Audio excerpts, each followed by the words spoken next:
Degree లేదా BTech students కి ఒక గుడ్ న్యూస్. మన కడపలో ఉన్న లోకేష్ ఇన్ఫోటెక్ వాళ్ళు కంప్యూటర్ కోర్సెస్ కి ఏప్రిల్, మే, జూన్ వరకు సమ్మర్ స్పెషల్ కాంబో ఆఫర్స్ ని పెట్టారు. Tally, SAP, advance Excel, MS Office, Photoshop, C language, Python, digital marketing ఇలా అన్ని కోర్సెస్. వీళ్ళు మన కడపలో one and only Tally official associate partner అండి. కోర్సెస్ అండ్ ట్రైనింగ్ ఏ కాకుండా టాలీ, టీఈపీఎల్ సర్టిఫికేట్స్ ప్రొవైడ్ చేసి డిగ్రీ స్టూడెంట్స్ కి ఇంటర్న్షిప్స్ తో పాటు జాబ్ ప్లేస్మెంట్ అసిస్టెన్స్ కూడా చేస్తారు. ఇక్కడ ఇప్పటికే ఆన్లైన్ అండ్ ఆఫ్లైన్ లో మన కడపలో ఉన్న కొన్ని డిగ్రీ కాలేజెస్ లో 18,000+ స్టూడెంట్స్ ట్రైన్ అయ్యి జాబ్స్ కూడా చేస్తున్నారు. 35K+ సబ్స్క్రైబర్స్ తో Tally Lokesh channel AP and TS #1 Tally YouTube channel గా రన్ అవుతుంది. అండ్ ఆల్సో వీళ్ళ మెటీరియల్ మీకు అమెజాన్ అండ్ మీషోలో కూడా దొరుకుతాయి. వీళ్ళు టాలీ సేల్స్ తో పాటు సర్వీస్ అండ్ కస్టమైజేషన్ కూడా చేస్తారు. లొకేషన్ వచ్చేసి near Apsara circle above Indian overseas bank, Obul Reddy complex, Kadapa. Yeah, good evening all of you. Hello. Good evening, sir. Yeah, very good evening, ma. So, like global settings, చేసారా? ఎవరికైనా ఏమైనా doubts ఉన్నాయా వాటిలో? Anyone? Clear మా?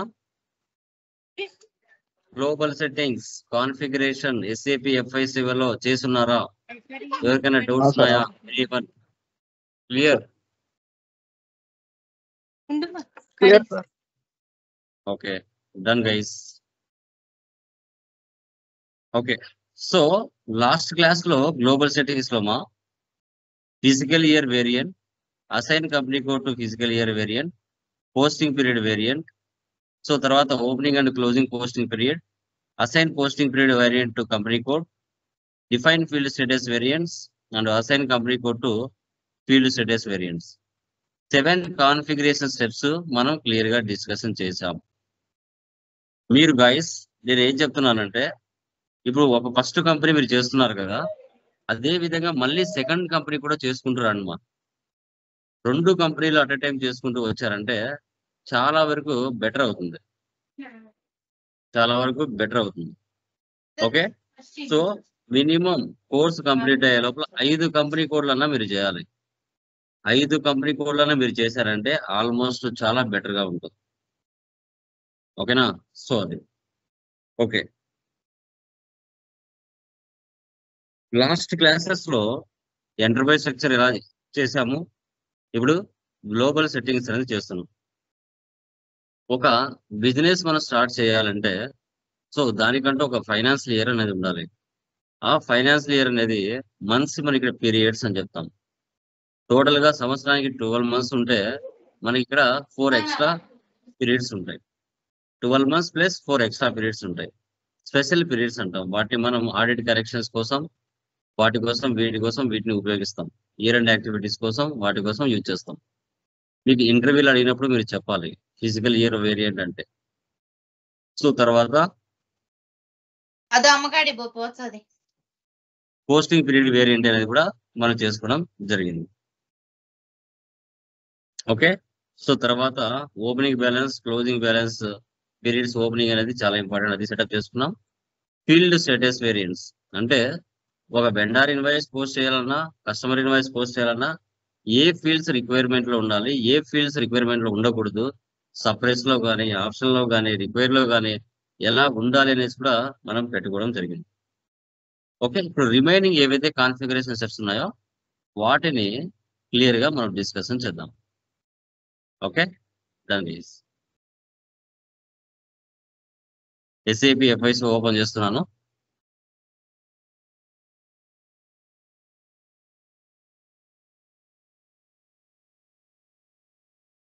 Okay, next మనకి ఏమో చూడండి, OB-A7 మా డాక్యుమెంట్ టైప్స్ అంటాం. OB-A7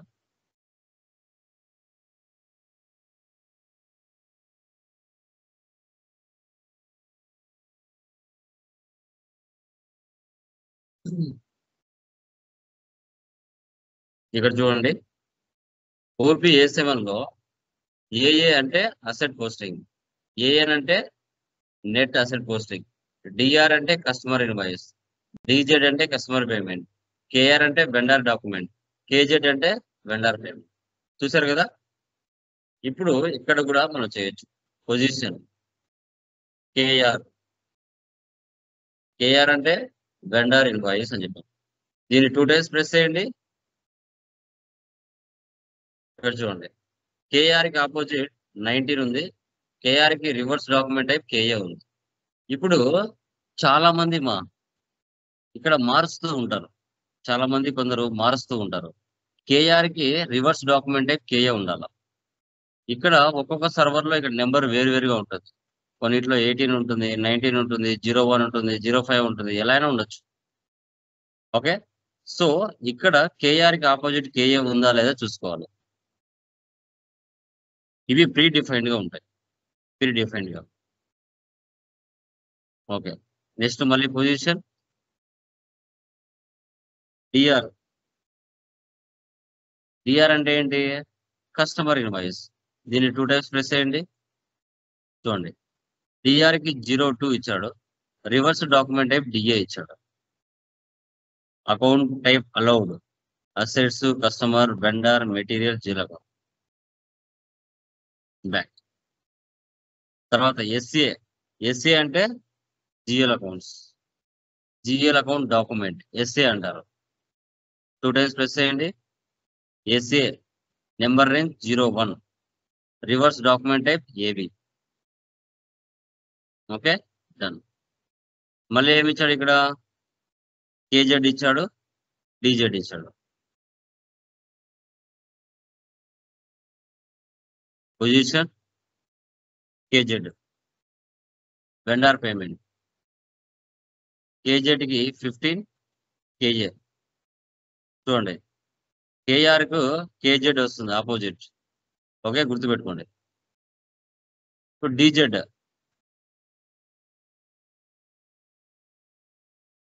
customer payment. డిజెడ్ 02 కి డిఏ. Okay, done. ఇవి ప్రీ డిఫైన్డ్ గా ఉంటాయి. వీటిని మనం అవసరమైనప్పుడు తీసుకుంటాం. నెక్స్ట్ ట్రీ కోడ్ ఏమి ఇచ్చాడు? FBN1 ఇచ్చాడు. ఇలా డైరెక్ట్ గా FBN1 ద్వారా వెళ్లకుండా OBA7 ద్వారా నుంచే FBN1 కి మనం వెళ్ళొచ్చు. ఓకే, ఎలానో చూడండి. ఇప్పుడు డిఆర్ ఉంది కదా, డిఆర్ తీసుకున్నాం. First customer invoice. ఇక్కడ నెంబర్ రేంజ్ ఉంది కదా, నెంబర్ ఏముంది ఇక్కడ? 02 ఉంది, నెంబర్ రేంజ్. చూడండి, డైరెక్ట్ గా FBN1 పేజ్కి వచ్చాం. ఇక్కడ మనం కంప్లీట్ కోడ్ ఇవ్వాలి.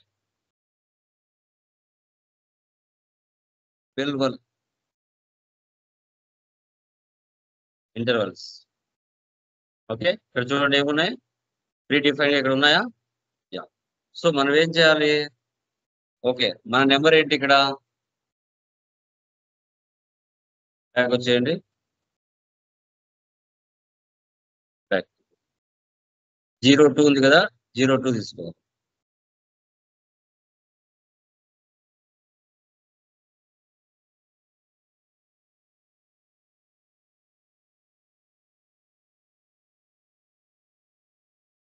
ఇక్కడ ఎండింగ్ ఎంత వరకు ఉందమ్మా? 6000 వరకు ఉంది. 25. ఇక్కడ 6000 వరకు ఉంది కదా. ఓకే, 6001 నుంచి తీసుకోండి. 7000 ఎంటర్ ఇవ్వండి, సేవ్ చేయండి. The changes were saved. Back. Back. DR అయిపోయిందా? Next KR, vendor invoice 19, number range plus symbol 19, 2025. 7001 ఇవ్వాలా? 7000 ఇవ్వకూడదు, 7001. Save.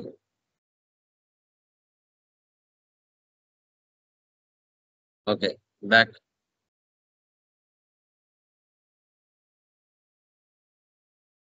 Next SA GL account document 01,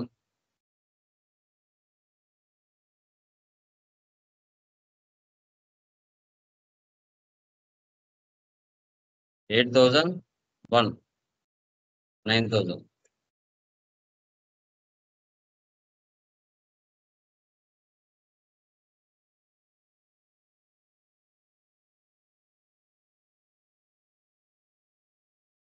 okay, ఇంకా మీకు ఏది కావాలంటే అది తీసుకోవచ్చు మా. డిఆర్కి తీసుకున్నా, కేఆర్కి తీసుకున్నా, ఎస్ఏకి తీసుకున్నా, డీజెడ్ కావాలంటే డీజెడ్ కూడా తీసుకోండి.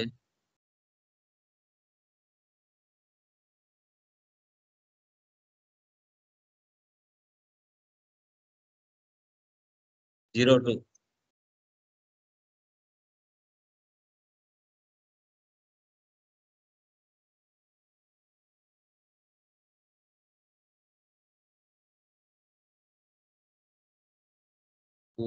ఇక్కడ 9,500 తీసుకోండి. Interval already exist. 02 ఉందా ఆల్రెడీ? 02 ఆల్రెడీ తీసుకున్నామ్మా. చూడండి, ఎవరో సేమ్ నెంబర్ ఇచ్చారు. 02 ఆల్రెడీ ఎగ్జిస్ట్. ఇక్కడ డీజెడ్కి 02 ఉండదు, వేరేది ఉంటుంది. అది ఎలా తెలుస్తుంది? ఇప్పుడు నా సర్వర్లో 02 ఉంది, నేను వేరే వాళ్ళ సర్వర్లో చూడాలా. అక్కడ నెంబర్ ఏది ఉందో అది చూసి సేవ్ చేసుకోవాలి, లేదంటే మిస్ మ్యాచ్ వచ్చేస్తాయి.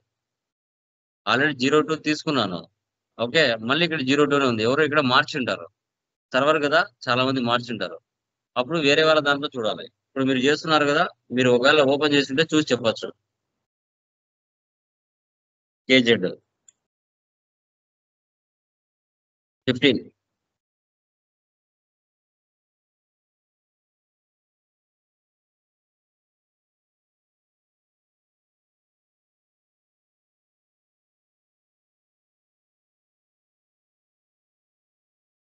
ఇలా ఈ విధంగా ఈ నెంబర్ రేంజెస్ అనేది మనం డాక్యుమెంట్ టైప్ లో సెటప్ చేసుకోవాలి. ఎందుకంటే ఇన్వాయిస్లు పోస్ట్ అవ్వాలి కదా. వెండర్ ఇన్వాయిసెస్ ఒక 100 పోస్ట్ అవ్వాలి, కస్టమర్ ఇన్వాయిసెస్ 100 పోస్ట్ అవ్వాలి, జిఎల్ ఇన్వాయిసెస్ 100 పోస్ట్ అవ్వాలి. ఆ విధంగా పోస్ట్ అవ్వడం కోసం మనం సెటప్ చేసుకుంటాం. ఓకే, నెక్స్ట్ వచ్చేసి define tolerance group for employees. Define tolerance group for employees, OBA4. ఇప్పుడు ఎఫ్బి అని మనం డైరెక్ట్ గా డాక్యుమెంట్ టైప్స్ లో నుంచి వెళ్ళి చేసాం. కావాలంటే చూడండి, ఎఫ్బి అని మనం /n ఎఫ్బి అని మనం అంటే డైరెక్ట్ గా ఈ ప్లేస్ లోకి వస్తాం. అది మనం డాక్యుమెంట్ టైప్ నుంచి వెళ్ళాం కదా. ఓకేనా, ఈ ప్లేసే అది.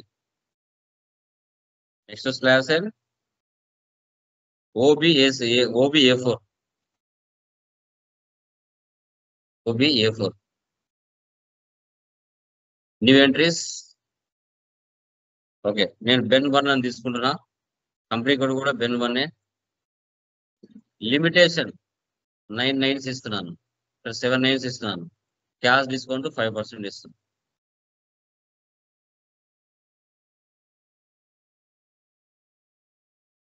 చూడండి, permitted payment differences. Okay, revenue or expenses. ఓకేనా, ఎంటర్ ఇస్తుంది. ఓకే, చూడండి ఇక్కడ Ben1 ఆల్రెడీ ఎగ్జిస్ట్ అంట, ఎవరో తీసుకుని ఉన్నారు. మనం కొత్త తీసుకోవాలి. సేమ్ పేరు ఇస్తే తీసుకోదు. ఇక నేను టాలరెన్స్ గ్రూప్ వచ్చేసి BEN2 తీసుకుంటా. BEN2.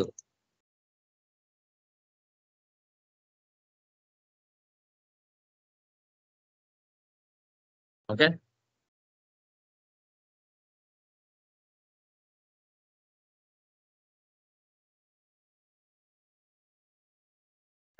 BMW కదా, కరోనా చెప్పలేదు మన కార్ BMW కదమ్మా. ఒకరు కూడా చెప్పలేదు, సైలెంట్ గా వింటున్నారు. ఏ కంపెనీ కూడా చెప్పాలి కదా. కంపెనీ కూడా అది కాదు సార్, మనం తీసుకుంది BMW సార్ అని చెప్పాలి కదా ఒకరన్నా. సైలెంట్ గా వింటున్నారు. మీరు ఏం గమనిస్తున్నట్టు క్లాసు?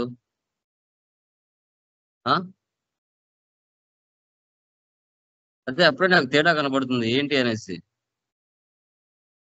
సైలెంట్ గా వింటే మీరు ఏం గమనిస్తున్నట్టు?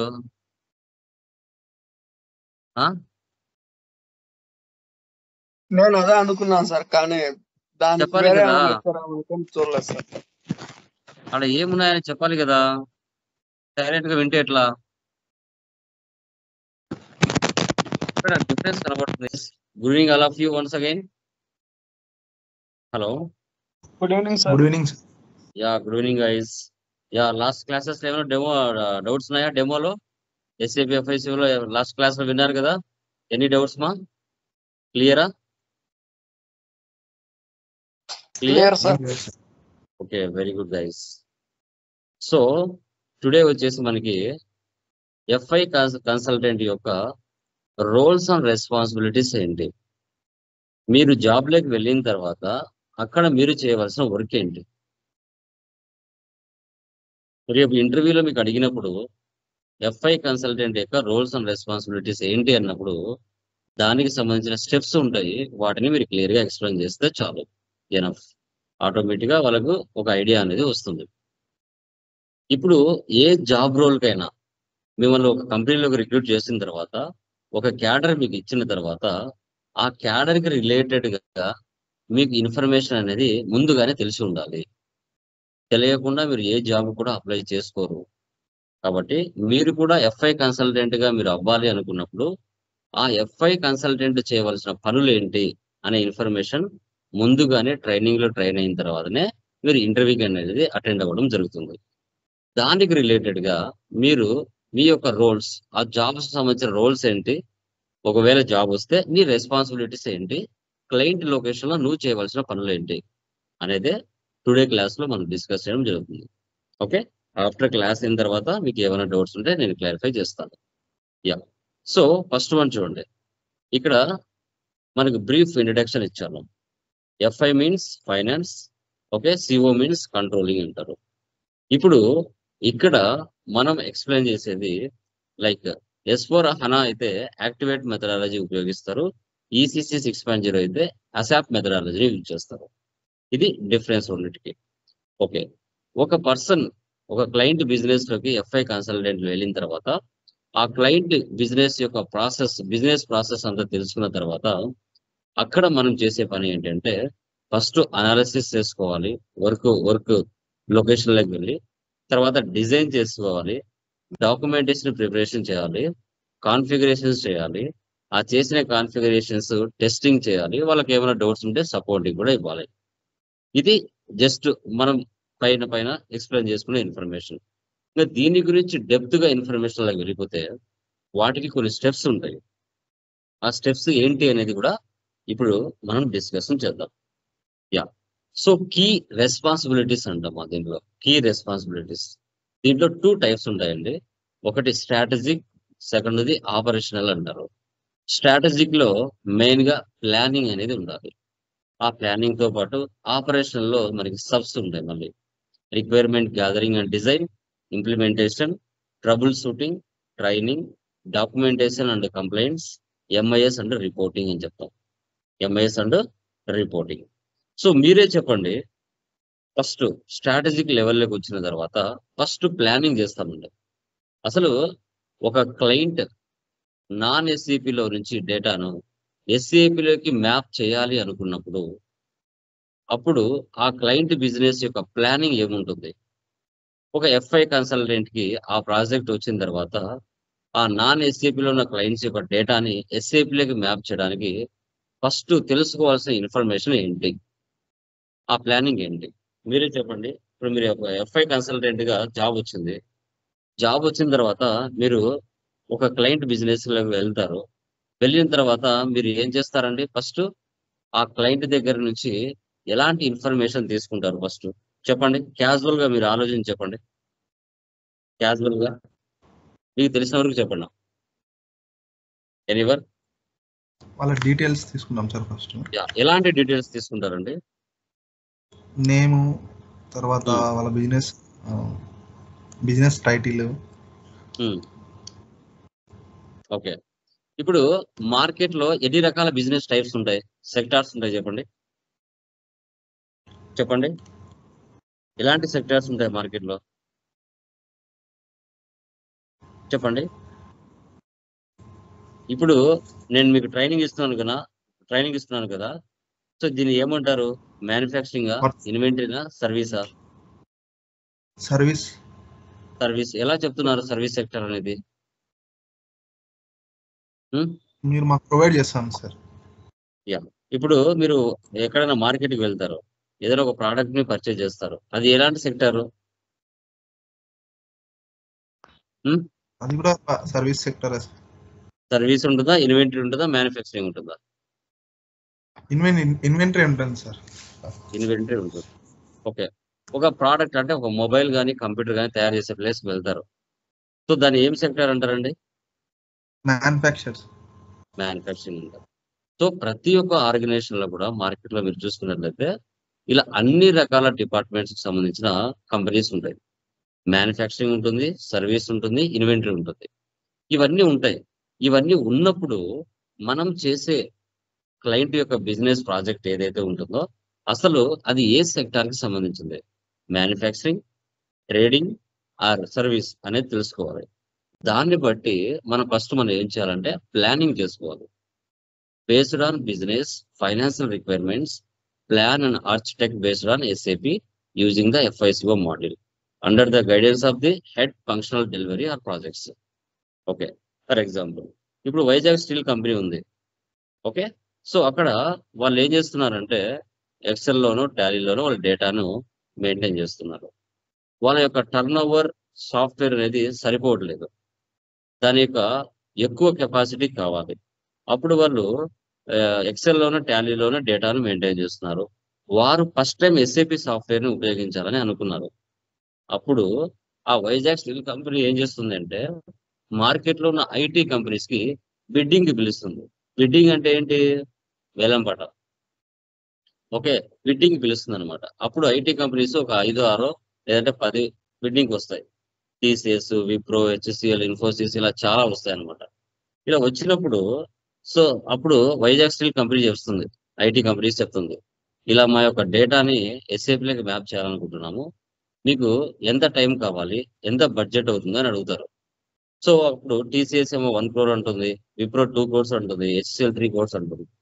ఓకే. వాళ్ళ బడ్జెట్ ప్రకారంగా, వాళ్ళ టైమింగ్ ప్రకారంగా వాళ్ళ యొక్క కంపెనీ డేటాని SAPలో మ్యాప్ చేయడానికి ఎవరికైతే అనుకూలమైన బడ్జెట్ ప్లానింగ్ ఉంటుందో వాళ్ళకి వైజాగ్ స్టీల్ కంపెనీ ఏం చేస్తుంది, ఆ ప్రాజెక్ట్ ని వాళ్ళకి ఇస్తుంది. సో వాళ్ళలో ఎవరొకరు ఆ ప్రాజెక్ట్ ని పిక్ చేసుకుంటుంది. TCS company picked by Vizag steel company. Vizag steel company యొక్క ప్రాజెక్టు ఎవరికి వచ్చింది? TCS కంపెనీకి వచ్చింది. అప్పుడు TCS కంపెనీ ఏం చేస్తుంది, మీకులాగా SAP కోర్స్ నేర్చుకుంటూ ఉంటారు కదా మార్కెట్లో, అలాంటి పర్సన్స్ కోసం మార్కెట్లో రిక్రూట్మెంట్ కోసం వేట మొదలు పెడుతుంది. ఓకే. ఆ ప్రాజెక్ట్ వచ్చిన తర్వాత అది 6 months ప్రాజెక్టా, 1 year ప్రాజెక్టా అనేది వాళ్ళ యొక్క ప్రాజెక్ట్ లో వాళ్ళు రాసుకోవడం జరుగుతుంది. రాసుకున్న తర్వాత ఆ క్లయింట్ యొక్క బిజినెస్ ప్రాసెస్ కి ఆ ఒక 1 year ప్రాజెక్ట్ లో ఎంత మంది ఎవరెవరు అవసరం అవుతారు అనేది వాళ్ళు క్యాలిక్యులేషన్ చేసుకుంటారు. క్యాలిక్యులేషన్ చేసుకొని ఫంక్షనల్ కన్సల్టెంట్స్ ఎంతమంది కావాలి, టెక్నికల్ కన్సల్టెంట్స్ ఎంతమంది కావాలి, అసలు ఈ ప్రాజెక్ట్ కి టీమ్ సైజ్ ఎంతమంది కావాలి, ఆ టీమ్ సైజులో FI కన్సల్టెంట్స్ ఎంతమంది ఉండాలి, MM కన్సల్టెంట్స్ ఎంతమంది ఉండాలి, అబాపర్స్ ఎంతమంది ఉండాలి, ఎండ్ యూజర్స్ ఎంతమంది ఉండాలి, ఇవన్నీ కూడా ఒక క్యాలిక్యులేషన్ చేసుకుంటారు. క్యాలిక్యులేషన్ చేసుకొని ఒక టీమ్ సైజ్ ని ఫిక్స్ చేసుకుంటారు. 70 మెంబర్సా, 60 మెంబర్సా, 50 మెంబర్సా, వాటిలో ఒక 5 members FI కన్సల్టెంట్ ఉండొచ్చు. ఓకే. డన్. అన్ని రకాల వర్క్స్ అనేది basis team, FBI team, PW team, employees, MM, SD, QM, PP ఇలా అందరినీ రిక్రూట్ చేసుకున్నారు. ఒక 70 members అవసరమయ్యారు ఆ ప్రాజెక్ట్ కి. ఓకే. అయిన తర్వాత ప్రాజెక్ట్ మేనేజర్ ఏం చేస్తారంటే క్లయింట్స్ తో కానీ కొలీగ్స్ తో కానీ కిక్ ఆఫ్ మీటింగ్స్ కండక్ట్ చేసుకుంటాడు. ఆ కిక్ ఆఫ్ మీటింగ్స్ లో అసలు ఆ క్లయింట్ యొక్క ప్రాజెక్ట్ గోల్ ఏంటి, ప్రాజెక్ట్ ఆబ్జెక్టివ్ ఏంటి, ప్రాజెక్ట్ SLA ఏంటి, సర్వీస్ లెవెల్ అగ్రిమెంట్ ఎన్ని నెలల్లో కంప్లీట్ చేయాలి, ఎంత బడ్జెట్ లో కంప్లీట్ చేయాలి, సో వాటితో పాటు business process of the client ఎప్పటి లోపల దాన్ని కంప్లీట్ చేసి వాళ్ళకి సబ్మిట్ చేయాలి అనేది కంపల్సరీగా ఇన్ఫర్మేషన్ మొత్తం కూడా ఈ యొక్క ప్లానింగ్ స్ట్రాటజిక్ లెవెల్ ప్లానింగ్ లో ఒక FI కన్సల్టెంట్ క్లయింట్స్ తో కూర్చొని వాళ్ళు పెట్టుకునే మీటింగ్ తో ఈ ఇన్ఫర్మేషన్ అనేది పాస్ అవుతుంది. దీన్నే ఎఫెక్టివ్ ప్లానింగ్ అనేది ఇంపార్టెంట్ అన్నమాట. ఒక ప్రాజెక్ట్ ఒక టేక్ ఓవర్ చేస్తున్నారంటే దానికంటూ ఒక ఎఫెక్టివ్ ప్లానింగ్ ఉండాలి. ఇన్ టైంలో రిక్రూట్మెంట్ జరగాలి, వర్క్ జరగాలి, ప్రాసెస్ కూడా అవ్వాలి. అవుతేనే నెక్స్ట్ ప్రాజెక్ట్ మీకు ఇవ్వడానికి ఛాన్సెస్ ఉంటుంది. అలా మీరు చేయలేకపోయారు అంటే నెక్స్ట్ టైం ప్రాజెక్ట్స్ రాకపోవడానికి మార్కెట్లో ఛాన్సెస్ కూడా చాలా వరకు ఉంటాయి. కాబట్టి చాలా కేర్ఫుల్ గా మనం చేయాల్సి వస్తుంది. చాలా కేర్ఫుల్ గా మనం చేయాల్సి వస్తుంది. Okay, done. So next one ఏంటంటే మనకి ఆపరేషనల్. ఆపరేషనల్ అంటే ఏంటి? ఇక్కడ రిక్వైర్మెంట్స్ గ్యాదరింగ్ అండ్ డిజైన్ అన్న. ఓకే, సో ఎలాంటి రిక్వైర్మెంట్ గ్యాదరింగ్ అండ్ డిజైన్ చేస్తాం అనేది చాలా ఇంపార్టెంట్. ఇప్పుడు ఒక క్లయింట్ ప్రాజెక్ట్ టేక్ ఓవర్ చేసిన తర్వాత వారికి ఎన్ని కంపెనీస్ ఉన్నాయి, ఒక గ్రూప్ ఆఫ్ కంపెనీ ఉంటుంది. ఆ గ్రూప్ ఆఫ్ కంపెనీ కింద ఎన్ని కంపెనీ కోడ్స్ ఉన్నాయి, ఎన్ని బ్రాంచెస్ ఉన్నాయి, ఎన్ని బిజినెస్ ఏరియాస్ ఉన్నాయి. సో డొమెస్టిక్ వెండర్స్ ఎంతమంది ఉన్నారు, అదర్ కంట్రీ వెండర్స్ ఎంతమంది ఉన్నారు, డొమెస్టిక్ కస్టమర్స్ ఎంతమంది ఉన్నారు, అదర్ కంట్రీస్ కస్టమర్స్ ఎంతమంది ఉన్నారు. ఇవన్నీ కూడా రిక్వైర్మెంట్స్ గ్యాదరింగ్ అండ్ డిజైన్ లో ఆపరేషన్ లో మనం చేసే వర్క్. సో దాన్ని యాజ్ ఈజ్ ఇన్ఫర్మేషన్ అంటారు. It is provided by client. Client ద్వారా ఈ ఇన్ఫర్మేషన్ అనేది యాజ్ ఎ ఎఫ్ఐ కన్సల్టెంట్ అనేది గ్యాదర్ చేసుకోవాల్సి వస్తుంది. ఓకే, ఇవన్నీ బాగున్నాయి. చేసుకున్న తర్వాత నెక్స్ట్ ఏముంది? To be information. To be information అంటే ఏంటి? It is future document, estimated document